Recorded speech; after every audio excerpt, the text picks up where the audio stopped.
Kabupaten Tabanan hingga saat ini belum memiliki perda rencana detail tata ruang RDTR.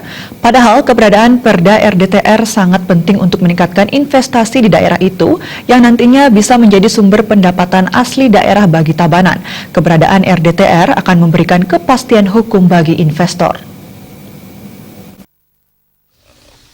Peningkatan atau pengembangan.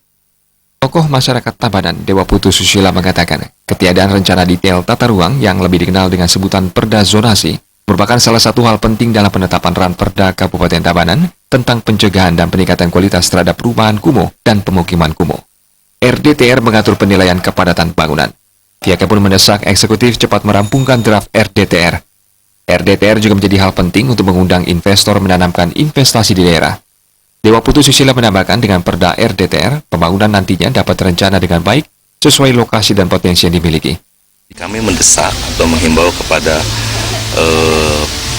penguasa atau eksekutif di Tabanan untuk segera merampungkan rancangan perda tata ruang ini yang mana sudah dibicarakan mungkin lebih dari 5 tahun yang lalu ya, tapi sampai hari ini belum ada realisasinya karena ini sangat dibutuhkan untuk peningkatan pendapatan daerah Tabanan itu sendiri.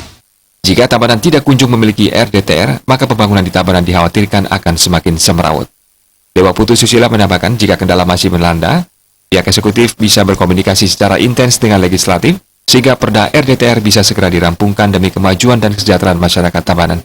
Suparyana dan Angga, Bali TV.